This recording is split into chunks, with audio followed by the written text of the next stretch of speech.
जो mental math class 8 मैं हूं हरी सर और आप सभी बच्चे देख रहे हैं आपका अपना यूट्यूब चैनल चलो कदम बढ़ाएं। जो बच्चे हिंदी मीडियम में पढ़ते हैं उनके लिए अलग से चैनल है जिसका नाम है मैथ विद हरी सर, आप उसे भी ज्वाइन कर सकते हैं। तो बच्चों यहाँ पर आज हम करने वाले क्वेश्चन नंबर 27 से लेकर क्वेश्चन नंबर 30 तक, यानी 4 क्वेश्चन करेंगे। ठीक है, मैं थोड़ा सा डिटेल में बता रहा हूँ क्योंकि मेरे पास काफ़ी कमेंट्स आए, व्हाट्सअप भी आए कि सर आप थोड़ा सा डिटेल बता दीजिए ताकि थोड़ा हमारी समझ में आ सके। शॉर्ट ट्रिक से तो ठीक है आप करा रहे हैं, लेकिन अगर हमें एक्सप्लेन करना ही नहीं आएगा तो हम कैसे करेंगे। तो इसलिए मैं थोड़ा इसको एक्सप्लेन कर रहा हूँ और वीडियो ज़्यादा लंबी ना बन जाए, क्योंकि कई बच्चों के कमेंट्स आते हैं सर आप मैक्सिमम 10 से 12 या 13 या मैक्सिमम 15 मिनट तक की वीडियो रखे।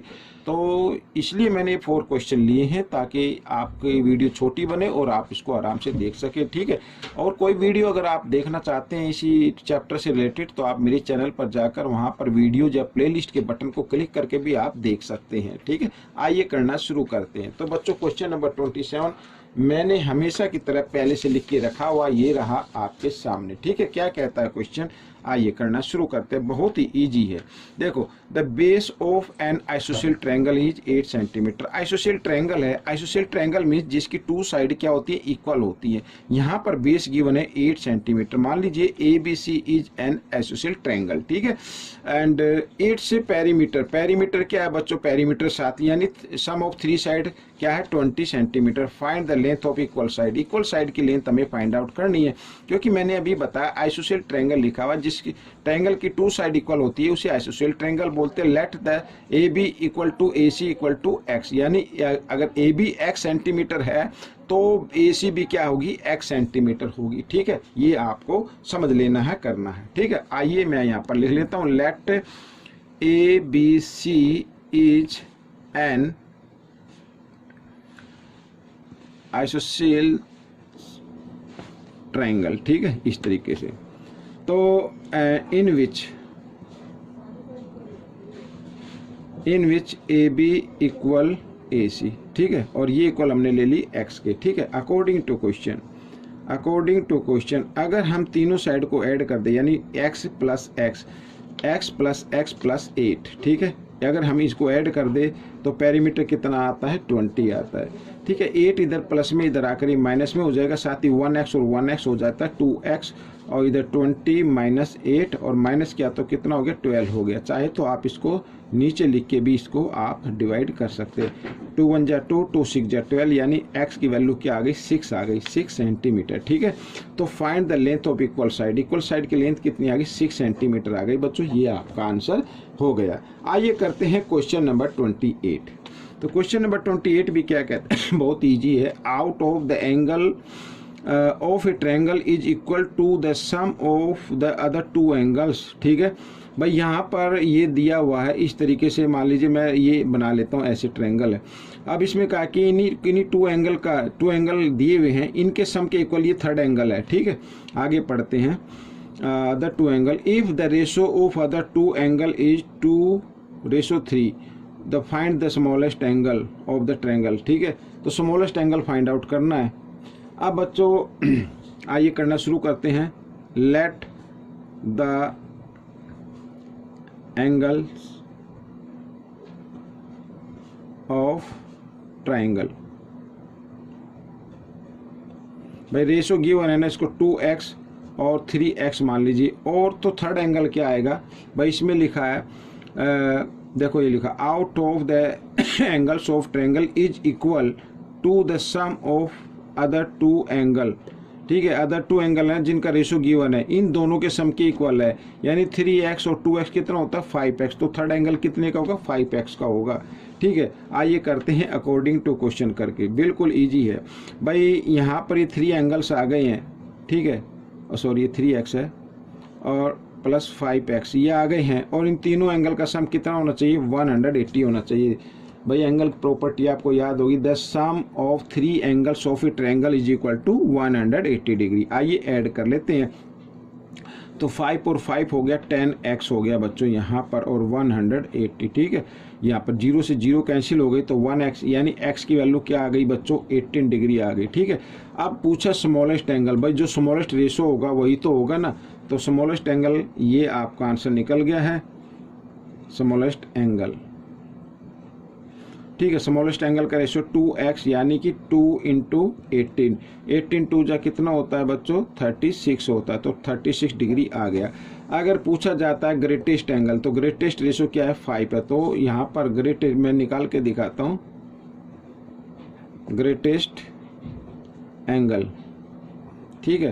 तो 5x है ना, 5x यानी 5 इंटू 18, 18 5 जो क्या होता है 90, तो 90 डिग्री का आ जाएगा बच्चों इस तरीके से। लेकिन क्योंकि आपके क्वेश्चन में स्मॉलेस्ट पूछा था तो स्मॉलेस्ट हमने निकाल लिया है। हो सकता है कि आपकी क्विज में ग्रेटेस्ट पूछा जाए तो ग्रेटेस्ट इस तरीके से निकालना है, ठीक है। आइए करते हैं क्वेश्चन नंबर 29। अब 29 क्या कहता है, देखो बच्चों ये भी ईजी है। 2 consecutive side of a rectangle are in the ratio 3:2, ठीक है। If its perimeter is 150 then find its area, area find out करना है। अब यहाँ पर बच्चों मैं एक फिगर बना लेता हूँ छोटी सी, ठीक है।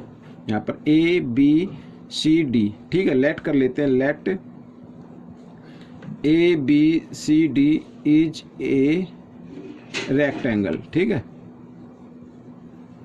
ये मैंने लिख लिया, रेक्टेंगल है इन विच,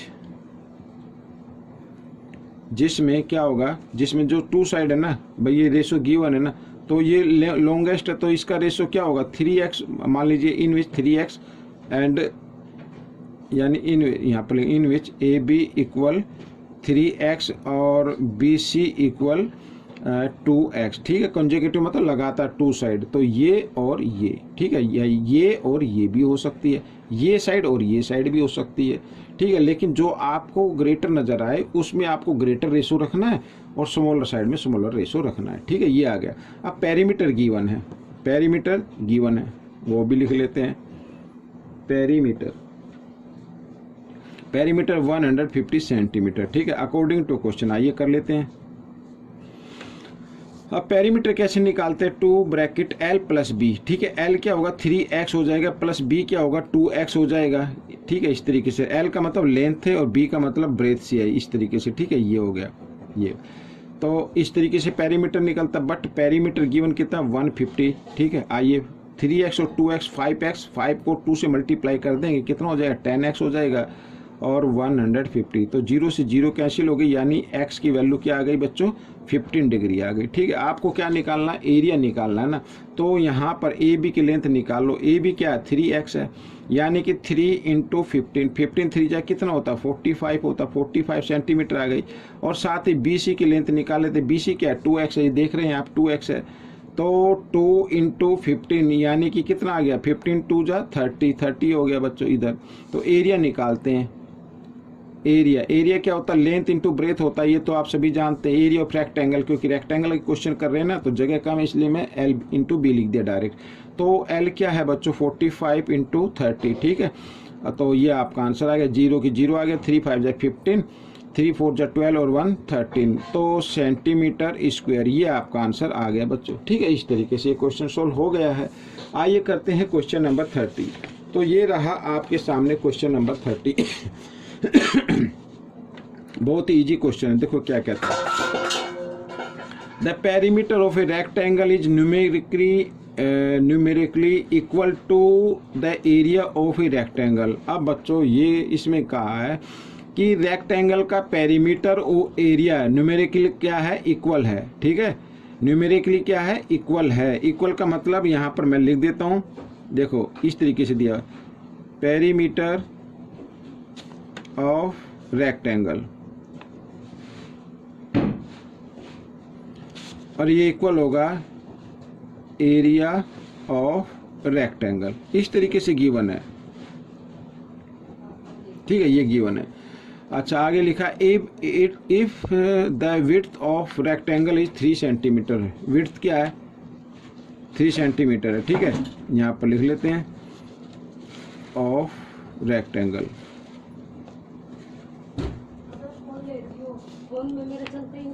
3 सेंटीमीटर, ठीक है। ये दिया हुआ है।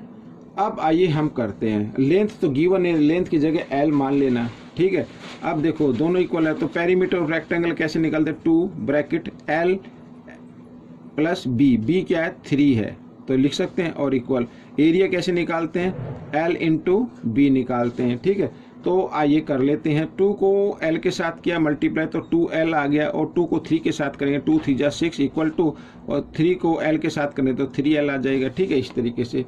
अब 2l और इधर ये 3l है ना, इसको इधर ले आओ इक्वल के साइन से, तो माइनस का हो जाएगा 3l, और इक्वल ये +6 है, इसको ले आओ राइट साइड में इस तरीके से। ठीक है, और ये माइनस प्लस माइनस हो गए, तो 3l में से 2l माइनस करेंगे -1l बचेगा, और -6, तो ये कट गया, माइनस से माइनस का साइन कट गया, तो l इक्वल आ गया क्या, 6 आ गया, 6 सेंटीमीटर। फाइंड क्या करना था, फाइंड इट्स लेंथ। तो लेंथ कितनी आ गई, मैं यहाँ पर लिख देता हूँ,